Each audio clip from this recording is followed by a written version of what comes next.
Murray River crayfishes. A lot of people have never seen a Murray River crayfish. My goodness, these things go up to almost a kilo and a 3 pound weight, a kilo and a half to even 2 kilos. A meal for 2 people in one crayfish. They're larger ones, they're not always as big as that. This river right through was literally teeming with them in days gone by. I remember in 3 nets, those nets today would be very illegal. I suppose they were legal in those days, but nobody seemed to worry about them. They were the good old-fashioned drum net, and in 6 weeks I took out 650 crayfish out of one pool alone. Jack Byham grew up on the banks of the Murray River. Because no matter where life leads them, people always return to the welcoming banks of this flourishing, mainly peaceful flow of water. For generations, Australians, just like Jack Byham, have been held captive by the magic and mystery of the Murray. They come for sunshine, they come to unwind, and to wash away the stress and strain of city life. In the hidden holes of the Murray, some very large trophies have been landed, as this home video shows. The Murray cod is the largest freshwater fish in Australia, and one of the biggest in the world. The largest cod ever recorded tipped the scales at a massive 113.5 kilograms. Unfortunately, the Murray cod population in the river is declining. Though not considered to be on the endangered list, this large trophy was first caught on a line, then tethered until the camera was available to visually record its final capture.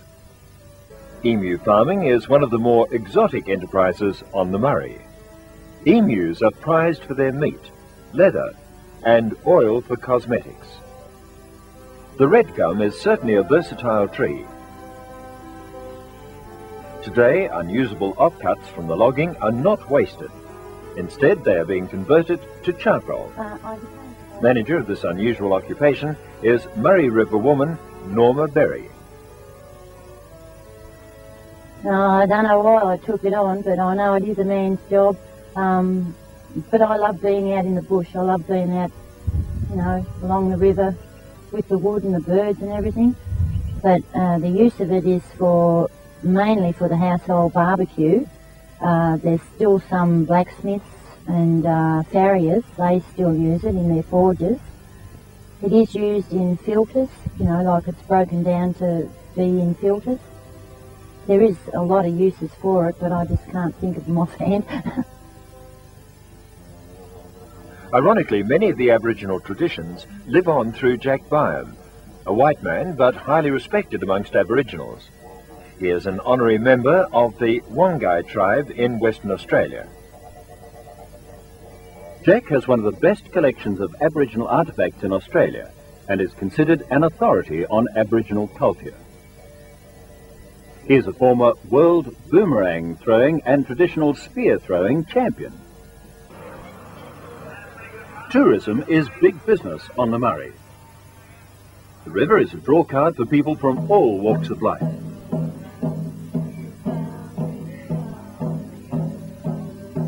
The annual festival is a gathering of friends of the earth.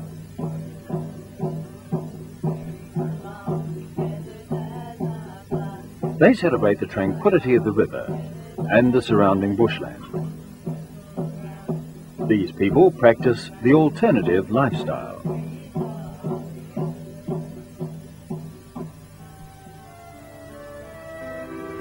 Very difficult to ascertain just how many people do come to the Murray River region. We've been able to ascertain that somewhere between 2 to 2.5 million people visit on a regular basis.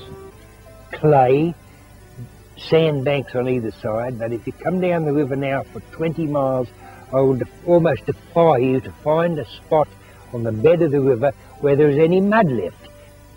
Well, now, at the moment we're situated in an area here of a chain or two, which is one of the old mud mussel beds, and there are very few of them left here on the river because the sand has taken over. You can see nothing but sand. The only place you'll get mussels now in this section of the river for 10 or 15 miles are in these little backwaters where there's still a little bit of mud. It's almost sand. It's not pure mud by any means like the old mud mussel lugs. I think that in a few short years, the mussels in this area will be completely gone because there will be no mud left for them to feed.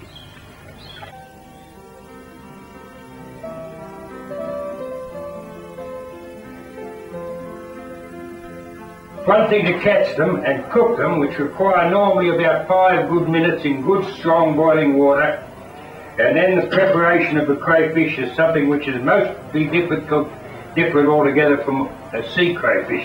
You tear the back away from the crayfish in such a fashion and you separate the top from the base.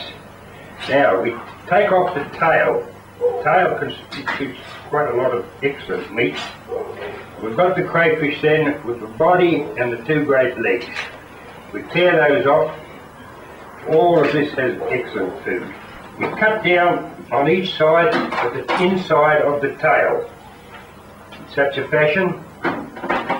Cut in close to the edge with a good sharp strong knife, and you pull the inside of the tail away in such a fashion. This exposes the meat.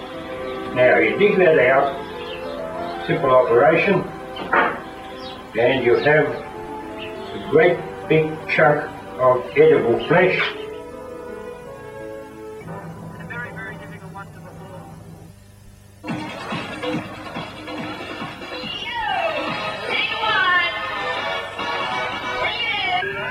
This is the Peaches and Cream Festival at Cobram.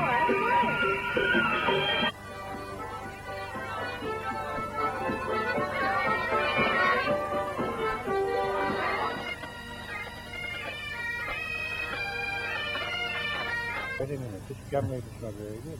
Oh, you've been carrying it around in your pocket too long.